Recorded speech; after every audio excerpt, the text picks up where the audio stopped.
अरे यार, इस लॉकडाउन में तो बाहर भी नहीं जा सकते। घर पे बैठे बैठे बोर हो रहे हैं। अभी कितना बजा? अरे 8 बजने वाले हैं। सभी आते ही होंगे। ओह, आप आ भी गए। कल की वीडियो में हमने आपको फंगस के बारे में बताया था। अगर आपने कल का वीडियो नहीं देखा तो ऊपर आई बटन पे क्लिक करके देख लीजिएगा। तो चलिए हम आज का टॉपिक शुरू करते हैं, पर उससे पहले लेट्स रोल द इंट्रो।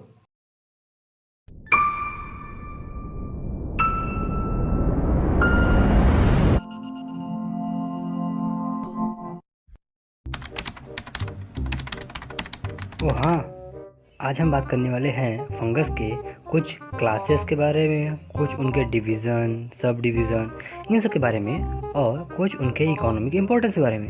तो चलिए व्हाइट बोर्ड पर आते हैं। अगर आपने पिछला वीडियो नहीं देखा तो शायद आपको समझने में कुछ कठिनाई हो, इसलिए हम आपको ये प्रेफर करेंगे प्रीवियस वीडियोस को देख लीजिए, उसके बाद ही यहाँ पर आइए। और अगर आप पहले वाले वीडियोस के बारे में सब कुछ जानते हैं तो फिर कोई बात नहीं, चलिए शुरू कर दें।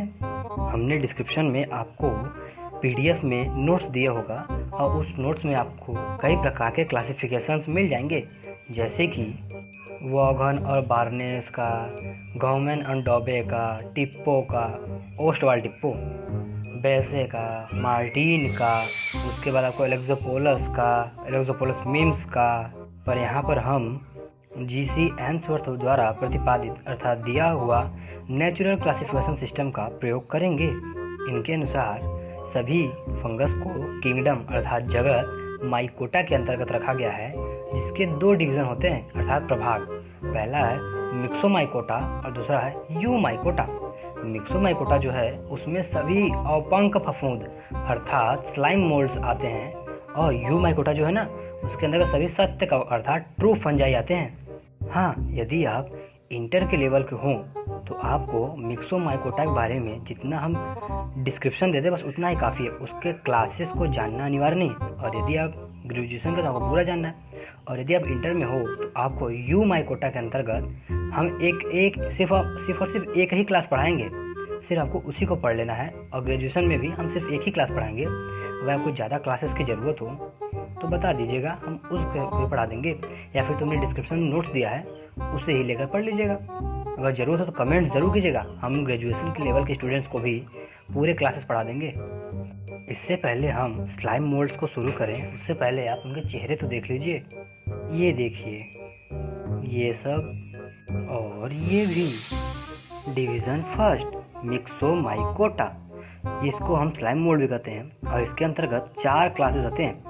पहला क्लास है एक्रेसियोमाइसिटीज। एक्रेसियोमाइसिटीज जो होता है उसके अंतर्गत जो फंगस होते हैं ना वो स्यूडोप्लाज्मोडियम के रूप में ही ग्रुप करके रहते हैं, अर्थात जो उनका ग्रुपिंग है उसे हम प्लाज्मोडियम कहते हैं। और ये प्लाज्मोडियम ना होकर स्यूडोप्लाज्मोडियम अर्थात कूट प्लाज्मोडियम के रूप में होते हैं। और जो इनका वेजिटेटिव फेज होता है वो फ्री लिविंग होता है और अमीबा की तरह होता है। दूसरा ग्रुप है हाइड्रोमिक्सोमाइसिटीज। इसमें जो होता है इनका जो वेजिटेटिव फेज होता है वही प्लाज्मोडियम होता है, पर स्यूडोप्लाज्मोडियम नहीं, नॉर्मल प्लाज्मोडियम। और जो उनका प्लाज्मोडियम है वो एक नेटवर्क की तरह बंधा होता है। तीसरा क्लास है मिक्सोमाइसिटीज। जो मिक्सोमाइसिटीज है वो उसका जो वेजिटेटिव फेज है वो एक प्लाज्मोडियम होता है, पर वो एक नेटवर्क नहीं बनाता, वो पूरी तरह से फ्री रूप से अर्थात स्वतंत्र रूप से सैप्रोफिटिक होता है अर्थात मृतोपजीवी होता है। और चौथा क्लास है प्लाज्मोडियोफोरोमाइसिटीज। इसमें जो इसका वेजिटेटिव फेज है वो भी प्लाज्मोडियम होता है, पर वो भी नेटवर्क के रूप में नहीं होता, और लेकिन वो पैरासाइट के रूप में रहता है और एक सेल के अंदर होता है, साथ ही साथ वो एक होस्ट प्लांट पे पाया जाता है। दूसरा डिवीज़न है यूमाइकोटा अर्थात ट्रू फंजाई। इसके अंतर्गत 5 सब डिवीज़न आते हैं अर्थात 5 उप प्रभाग या उप विभाग। एक बात ध्यान रखिएगा कि हम सभी सब डिविजन्स के सिर्फ और सिर्फ एक क्लास के बारे में पूरी डिटेल्स लेंगे। सभी क्लासेस के बारे में थोड़ा बहुत तो जानेंगे, पर पूरा डिटेल हम सिर्फ एक ही क्लास के बारे में लेंगे। अगर आपको ज़्यादा क्लासेस के बारे में जानकारी लेना हो तो कमेंट में ज़रूर बताइएगा। सब डिवीज़न पहला मैस्टिगोमाइकोटिना। अब अगला क्लास है ऊमाइसिटीज। इसके जो जूस स्पोर्स होते हैं वे 2 प्रकार के होते हैं, जिनमें से पहला वाला विप्लेस टाइप का होता है और दूसरा वाला टेंसल टाइप। थैलस होता है वो माइसीलियम के रूप में होता है, और जो उसकी हाइफी होती है वो मल्टी न्यूक्लिएट होती है। मल्टी न्यूक्लियस होने की वजह से इसे हम सिनोसिटिक फेज भी कहते हैं, और ये केवल रिप्रोडक्टिव ऑर्गन बनने के वक्त ही सेप्टा दर्शाते हैं, अर्थात सेप्टम बनता है। और ये सेक्सुअल रिप्रोडक्शन करने के लिए ये स्पोर्स की सहायता लेते हैं, और जो इनके स्पोर्स होते हैं वो स्पोरेंजियम बनते हैं। इनके जो स्पोर्स होते हैं वो मोस्टली जो वाटर वाले होते हैं उनमें जू स्पोर्स के रूप में, और जो टेरेस्ट्रियल होते हैं वे एप्लेनोस्पोर्स के रूप में होते हैं। और इनका सेक्सुअल रिप्रोडक्शन आइसोगैमस और ऊगैमस दोनों प्रकार का होता है। अब यदि जिनको भी आइसोगैमस या एनाइसोगैमस का अर्थ नहीं पता, वे हमारा यह पुराना वाला वीडियो देख सकते हैं, क्योंकि हमने आपको पहले ही बताया कि आप प्रीवियस वीडियोस को देखकर ही यहाँ पर आइए। मैस्टिगोमाइकोटिना के कुछ कॉमन एग्जांपल्स हैं एल्ब्यूगोजेनेसिस करने वाला एल्ब्यूगो, और आलू में लेट ब्लाइट रोग उत्पन्न करने वाला फाइटोप्थोरा। इसके अलावा पाइथियम इत्यादि भी कुछ इसके कॉमन एग्जांपल। इससे पहले कि हम आगे बढ़ें, हमें कुछ लोगों के लिए एप्लाइनोस्पोर और जूस्पोर के बारे में डिफरेंस तो बताना ही होगा। देखिए, दोनों होते तो सेम ही है, दोनों में कोई फर्क नहीं था, सिर्फ और सिर्फ उनके मूवमेंट में फ़र्क होता है। यदि वे स्थिर हैं और चल नहीं सकते, वे स्थलीय पौधों में बनते हैं तो उन्हें हम एप्लाइनोस्पोर कहेंगे, और यदि उनमें फ्लैजेला पाया जाए तो उन्हें हम जूस्पोर कहेंगे, और ये एक्वाटिक में बनते हैं, अर्थात जलीय में। देखिए, यदि अगर एक फ्लैजेला होगा तो उसे हम यूनिफ्लैजिलेट, और अगर दो फ्लैजेला होंगे तो उन्हें हम बाईफ्लैजिलेट कहेंगे। और यहाँ पर आप देख पा रहे हैं कि दो फ्लैजेला हैं, पर दोनों अलग अलग तरीके से हैं। एक चिकना है और एक में झाड़ू की तरह निकले हुए हैं। जिसमें झाड़ू की तरह निकले हैं उन्हें हम झाड़ू के ही नाम वाइपर के ऊपर व्हिपलैश टाइप कहते हैं, और जो चिकना है उसे हम टिन सेल टाइप कहते हैं। मेरे हिसाब से अब किसी को व्हिपलैश या टिन सेल में कोई कन्फ्यूजन तो नहीं होनी चाहिए। चलिए आगे बढ़ते हैं अपने सेकेंड सब डिवीजन की तरफ। सेकेंड सब डिवीजन है जाइगोमाइकोटिना। हम जाइगोमाइसीटीज क्लास को पढ़ेंगे। जाइगोमाइसीटीज जो है उसमें इनकी जो कोशिका भित्ति होती है वो काइटिन की बनी होती है। इनकी जो हाइफी होती है वो माइसीलियम अर्थात टोटली माइसीलियम बनाती है, और इनके जो अलैंगिक जनन अर्थात एसेक्सुअल रिप्रोडक्शन होती है नॉन मोटाइल और पतले पतले स्पोर्स ये सेल वॉल वाले स्पोर्स के द्वारा होता है। इनका जो स्पोरेंजियो फोर्स है वो इनके हाइफी के ऊपर ही अर्थात तंतुओं पर लगा हुआ होता है। इनके जो गैमेट्स होते हैं वे मोस्टली मल्टी न्यूक्लियर होते हैं, जिसके कारण इन्हें हम सीनोगैमेट्स भी कहते हैं। सीनोगैमेट्स उन्हें कहेंगे जिनके अंतर्गत ढेर सारे न्यूक्लियस मौजूद हों। इनके कुछ कॉमन एग्जांपल्स हैं। जिसने हमारा ब्रेड खराब किया वो राइजोपस और उसका रिश्तेदार म्यूकर, और इसके साथ ही पिलोबोलस एटसेट्रा। ये देखिए, ये है राइजोपस और उसका फिलामेंट। ये है राइजोपस का स्पोरेंजियम, जिसमें से आपको स्पोर्स निकलते हुए दिख रहे होंगे, और जिस फिलामेंट के माध्यम से ये दोनों आपस में जुड़ते हैं उसे हम कहते हैं स्टोलन। और इसके साथ ही आप देख पा रहे होंगे यहाँ पर कुछ जड़ जैसा निकला हुआ है जिसे हम कहते हैं राइजोइडियल हाइफी। इसके क्या होता है, ये होस्ट से अपना सारा न्यूट्रिएंट्स लेते रहते हैं। तीसरा सब डिवीज़न है एस्कोमाइकोटिना। हम एस्कोमाइसीटीज क्लास के बारे में बातें करेंगे। एक बात ध्यान दीजिए, एस्कोमाइसीटीज जो है सब डिवीज़न, इसके बाद से या इसी से लेकर ये जो फंगस होते हैं ना, ये थोड़े थोड़े विकसित होने स्टार्ट हो जाते हैं, अर्थात अब ये लो ग्रेड से हाई ग्रेड में आने लगते हैं। और इसी सब डिवीज़न में जो है फंगस वे भूरे, हरे, नीले, गुलाबी या कुछ मोल्ड्स के रूप में पाए जाते हैं, कुछ मिल्ड्यूज के रूप में पाए जाते हैं, मतलब इसमें ब्राउन, ग्रीन कई रंग के फंगस पाए जाते हैं। इनकी जो वेजिटेटिव स्ट्रक्चर होती है वो काफ़ी विकसित होती है, और इसके साथ ही साथ ये बहुकोशिकी हाइफी बनाते हैं, और इन्हें हम मोस्टली सैक फंजाई कहते हैं। वो इसलिए क्योंकि ये किसी सैक की तरह दिखते हैं, जैसा कि आप यहाँ पर देख पा रहे होंगे, लग रहा है ना बिल्कुल सैक अर्थात किसी कटोरे, टोकरी या झोली की तरह। इस फंगस को तो पिजाइजा कहते हैं। इस क्लास एस्कोमाइसीटीज के अंतर्गत सिर्फ ईस्ट ही ऐसा है जो यूनिसेलुलर और सिंपलेस्ट है, बाकी सब अपना हाइफी, फंगल, थैलस सब कुछ मतलब बहुत यूनिन्यूक्लिएट के साथ साथ मल्टी न्यूक्लिएट और मल्टी सेलुलेट भी होते हैं। इनमें एसेक्सुअल रिप्रोडक्शन कोनिडिया के द्वारा होता है, और कोनिडिया जहाँ पे लगता है उसे हम कोनिडियोफोर कहते हैं। इसे हमने पहले ही वीडियो में बता दिया है, अगर आपने नहीं देखा तो पुराने वीडियोस को आप जाकर देख लीजिएगा। एक बात नोट करने वाली है कि इनमें किसी भी प्रकार के चल संरचना अर्थात मोटाइल स्पोर्स नहीं बनते, अर्थात इनमें जू स्पोर्स इस क्लास या यूँ कहें इसमें एस्कोमाइकोटीना में बिल्कुल नहीं बनते। और जो इनकी फ्रूटिंग बॉडी होती है उन्हें हम एस्कोकार्प बोलते हैं। अब जिनको ये भी नहीं पता कि फ्रूटिंग बॉडी क्या होती है, उन्हें मैं बता दूं कि जो पार्ट इनका स्पोर्स बनाने में मदद करे या यूँ कहें स्पोर्स बनाए, उन्हें हम कहते हैं फ्रूटिंग बॉडी, क्योंकि वही तो फ्रूट्स बनाएंगे, बाद में उन्हीं फ्रूट्स में बीज बनेंगे और वही भी नया पौधा बनाएंगे। जिन लोगों को नहीं पता उन्हें मैं बता दूं कि हम आने वाले समय में लाइव प्रैक्टिकल्स, इंटर और ग्रेजुएशन लेवल्स के लाइव प्रैक्टिकल्स भी बताएंगे। उस वक्त आपको मेरे पीछे मौजूद फिगर भी देखने को मिलेगा। सो अपने इस चैनल को सब्सक्राइब जरूर कीजिएगा और अगर कोई बात हो तो उन्हें कमेंट में ज़रूर लिखिएगा। यदि हम एस्कोकार्प का टीएस काटें तो हमें कुछ ऐसा देखने को मिलेगा, जिसमें से इसे जो मेरे हाथ के ठीक सामने है और ऐसा आपको ढेर सारा दिख रहा होगा, जिसके अंतर्गत लाल लाल लाल बॉल्स के रूप में मौजूद हैं। इन्हें हम कहते हैं एस्कस। एस्कस के अंतर्गत 8 अगुणित हैप्लॉइड एस्कोस्पोर्स बनते हैं और यही एस्कोस्पोर्स बाद में बाहर निकलते हैं और नया फंगस बनाते हैं। आप सभी को एस्कस के अलावा ढेर सारे फालतू के फिलामेंट्स भी नीले नीले रंग के जो मेरे हाथ के सामने हैं वे भी दिख रहे होंगे। इन्हें हम कहते हैं पैराफाइसिस। ये स्टेराइल हाइफी होते हैं। इनमें एस्कस की तरह एस्कोस्पोर्स नहीं बनते, ये फालतू के होते हैं। ये फर्टाइल नहीं, स्टेराइल होते हैं और एस्कस जो होते हैं वो फर्टाइल होते हैं। क्या आप इसे देख पा रहे हैं? ये आपको एक कटोरी जैसा नहीं लगता? ये पेजाइजा एक फंगस है, पेजाइजा, उसका फ्रूटिंग बॉडी है जिसे हम एस्कोकार्प बोलते हैं। एस्कोमाइसिटीज में इसका जो एस्कोकार्प है वो भी कई प्रकार का पाया जाता है, जिसमें से पहला टाइप है एपोथिसियम। यह कटोरी नुमा दिखता है, जिसको हमने आपको पेजाइजा दिखाया, और यदि हम उसका टीएस काटें तो वो हमें कुछ ऐसा दिखाई देगा। अगला प्रकार है पेरीथिसियम। जो पेरीथिसियम है वो फ्लास्क नुमा या यूँ कहें सुराहीदार होता है। उसमें ऊपर की तरफ छेद होता है और उसके अंदर पेंदी में एस्कस और पैराफाइसिस मौजूद होते हैं। ये है उसका टीएस। अब जो अगला है उसे हम कहते हैं क्लेस्टोथिसियम। जो क्लेस्टोथिसियम होता है वो पूरी तरह से बंद होता है। एक राउंड या यूँ कहें अंडाकार स्ट्रक्चर होता है, जिसके अंदर सभी उसके स्पोर्स पाए जाते हैं। ये कहीं से भी खुला हुआ नहीं होता, ये बाद में फटता है, इसके स्पोर्स बाहर आ जाते हैं और इसे हम कहते हैं क्लेस्टोथिसियम। इसमें कहीं भी आपको खुला हुआ स्थान नहीं मिलेगा।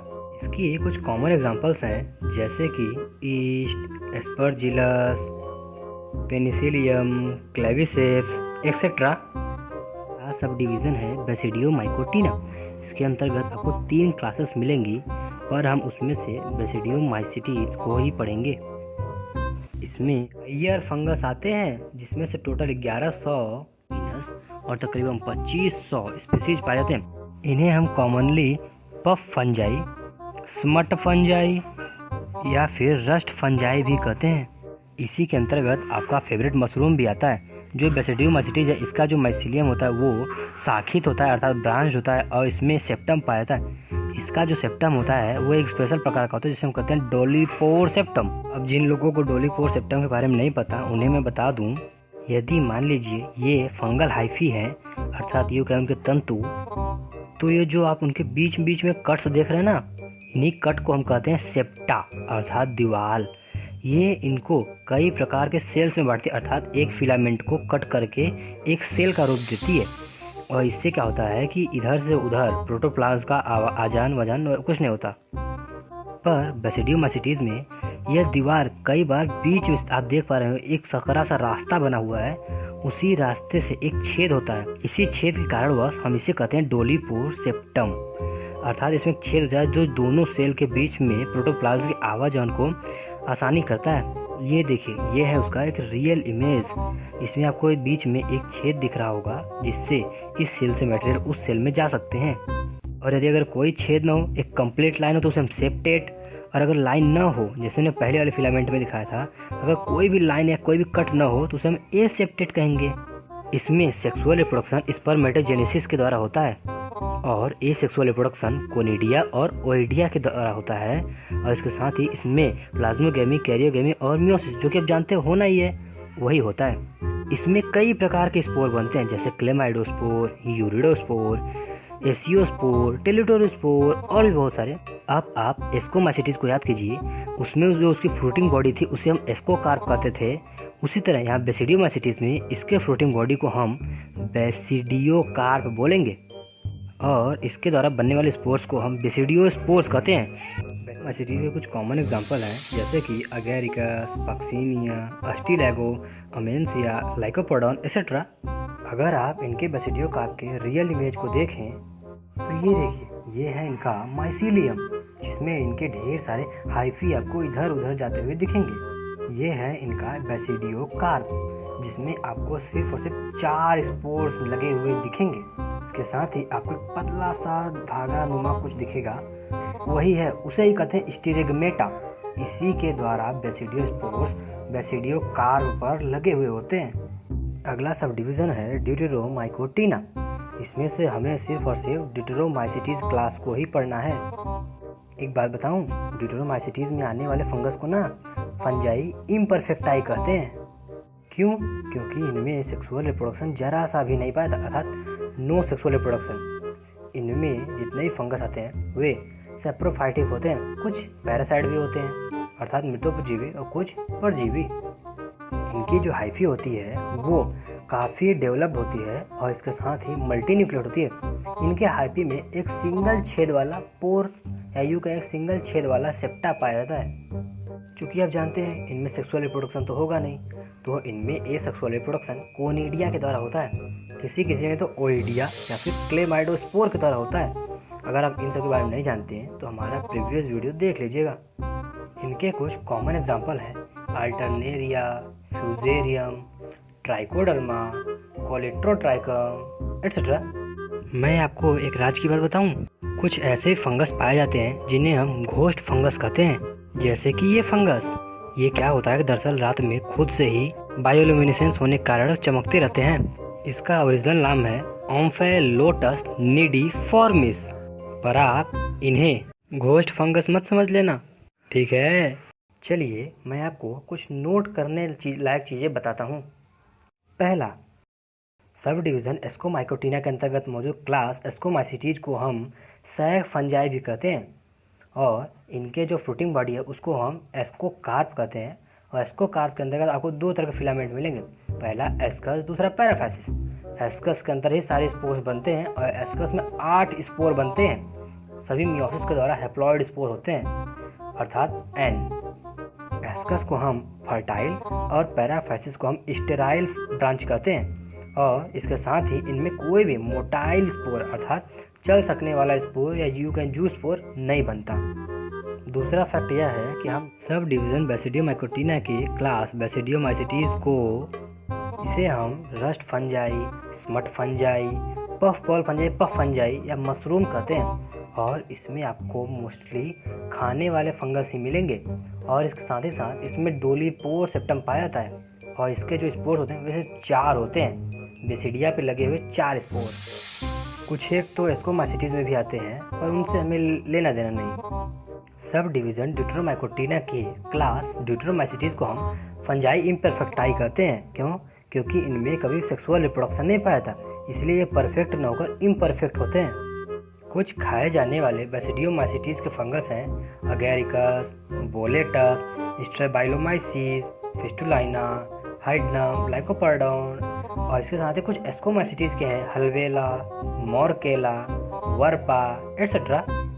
बेसिडियोमाइसिटीज में भी काफ़ी कलरफुल फंगस आते हैं, पर ध्यान रखिएगा जितने भी कलरफुल फंगस है ना वे सभी मोस्टली माना जहरीले होते हैं। इनमें एफ्लाटॉक्सिन नाम का जहर पाया जाता है जो न्यूरोटॉक्सिक होता है, वो दिमाग से न्यूरॉन के कनेक्शन को यूँ कहें मंद या ख़त्म करता है और इंसान की मृत्यु तक हो जाती है। जैसे कि ये फंगस, फिर ये सब, फिर ये भी है और ये सब भी। देखिए ये सब कलरफुल है ना।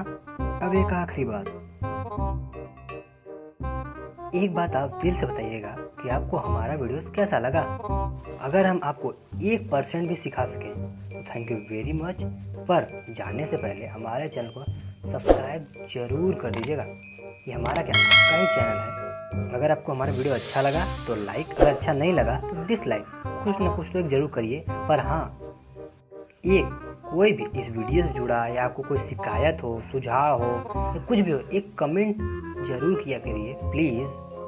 वीडियोस बनाने में बहुत समय लगता है। आने वाले समय में हम इंटर और ग्रेजुएशन के लेवल के लाइव प्रैक्टिकल्स भी करके आपको दिखाएंगे। So stay tuned with us bye subscribing the subscribe button. हम मिलते हैं आपसे एक नए वीडियो में एक नए टॉपिक के साथ। तब तक के लिए बाय बाय।